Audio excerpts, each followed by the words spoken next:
In this video, I'm going to talk about how to stop losing money in your coaching business and give you the 3 steps to consistent profits. Now, just to be totally upfront, this is really not for the beginner coach, someone who's just starting out and hasn't really made a lot of money in their coaching business. This is for you if you have made 6 figures in your business and you want to now start to grow it. And if you're looking for money to pay yourself, like you really want to make sure you're profiting from this business. Now, it can be really frustrating when you start to make the sales and you can see that money coming through and perhaps your coach has made you really excited and you've got excited because you're like, wow, actually, I've been making sales, now my business is actually real. It feels like it's all coming together, and you might have, got your business to some consistent sales, which is fantastic. But then it can be very, very frustrating when you realize that money is coming in and it's disappearing, or you feel like you're short of cash all the time. Like, you know that you're making sales, but where's the cash going? Like, you can't see it in your account. Your accountant says you've got a profit, but you can't see it. or the cash is coming in and it's going out because you've got so much to spend it on, or you feel like you need that next thing. And so we can get stuck in this space of not really actually earning any money ourselves as an owner. All right, so what we really want is consistent profits. All right, so let me know in the comments if you want consistent profits.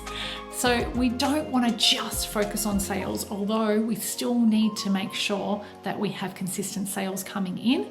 But a lot of people make the mistake when they're coaching, they make the mistake of just going back to, if I just make more sales, if I just get better at selling and I make more sales, and they ignore the money side of things. They ignore all the things to do with money. They're like, right, I might just hand that over to the bookkeeper, or I'll hand that over to the accountant. And they don't think about it as the business owner when it's such a big part of how you're going to create your freedom. And they think, I'll sort it out when. I'll sort it out when I hit this income level. I'll sort it out when I hit this sales level. And so until that point, they're not going to think about it. All right. So we're leaving it to the end. And that's a big, big mistake that I see all the time. So I remember, I'll tell you a little story. My kids are grown up now, but I remember when the boys were younger and they were on the beach and they were playing, and one of them was building a big sandcastle and they sort of made it sort of all the way up the beach. So one little kid had to go down, fill the bucket up with water and then bring the bucket up the beach, all the way up the beach to the sandcastle, tip it on the sandcastle, and then go back, get more water.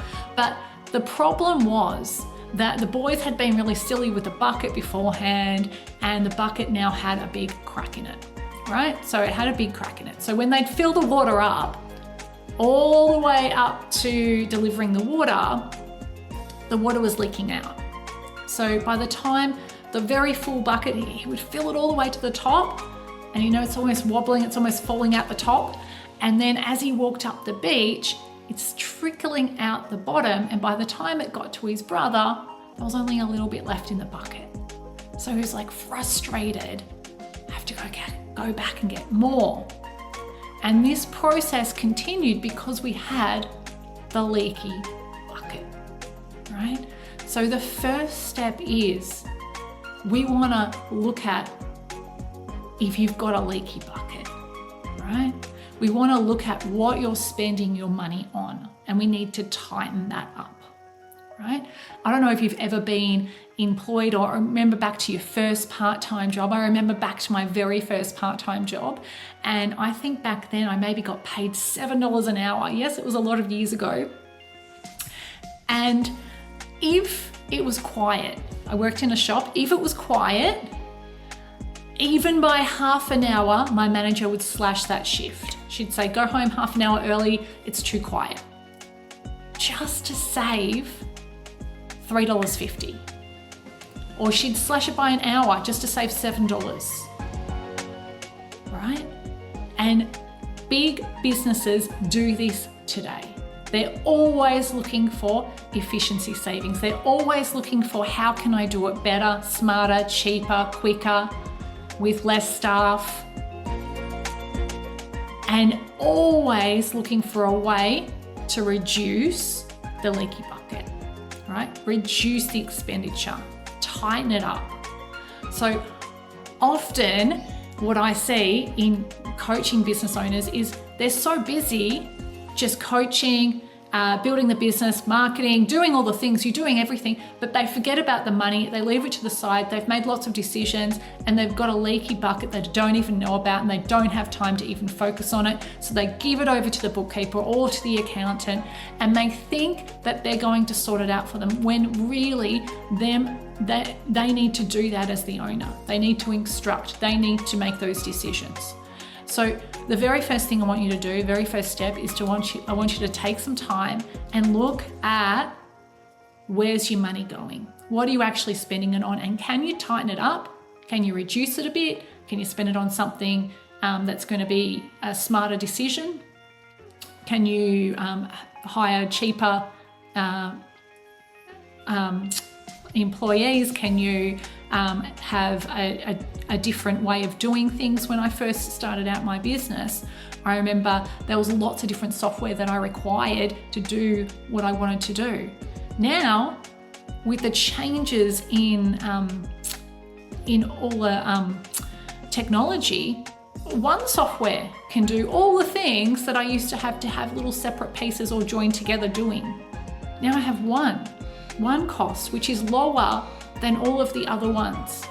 But I wouldn't know to say no to all the other ones if I hadn't have gone back and checked. All right, so sometimes we just haven't done the sitting back, the analysis of looking at what's going on and how we can smarten it up a bit. Step 2, pay yourself a profit. Yep, don't forget to pay yourself a profit. We need to be intentional about paying a profit. Right? Often we think about paying all of the expenses first, but you are the owner. You are the person who has built this. You are the person who has decided to build their freedom based on this business, and this is your vehicle to do that. So you totally get to get paid, and you need to make sure that you do get paid. So we need to be intentional about paying profit to your business because that's what you get paid out of. Right? You get paid out of that profit area.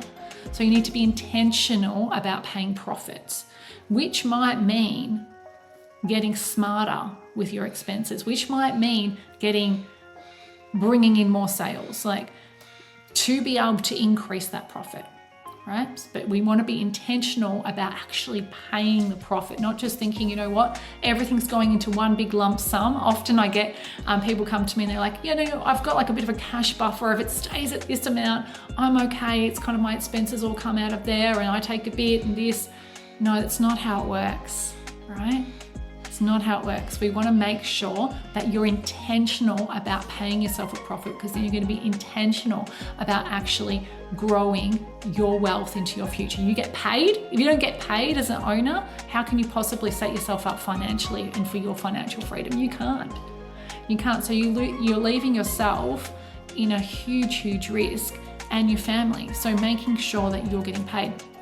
Step number 3.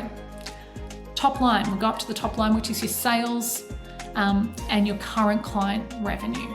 All right. So one, if you've got, your beautiful current clients, you want to nurture and look after them. You want to make sure that they are happy and you're doing the best possible job as a coach to them, to support them, because why?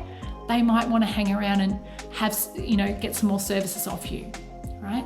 They'll love you and want to continue on. Or they might recommend you to a friend because of you've invested in them, you've really supported them, you've gone above and beyond for them. So really client retention and focusing on those current clients is extremely important. And not everyone gets this right. I've been into, I've bought programs before and I've got in and all of a sudden, where's the coach? Completely disappeared. No interaction. And so what's my feeling about them? I don't want to recommend them because I felt like it hasn't worked out. Right? So making sure your current clients feel that love from you, that they feel looked after, and that you have really done your best possible work. and best possible job to help support them with what you have coached them on. And secondly, with your sales, that you really hone in and you really make sure that you are creating those beautiful relationships, that you are really nurturing those sales conversations and making sure that the people come in are the right people who should be coming in to work with you, but also that you are asking people, because often, we're so busy out there marketing and telling people this and telling people that, we forget to actually ask, hey, did you want some help with this? We actually just don't ask. And it might be as simple as, sending an email.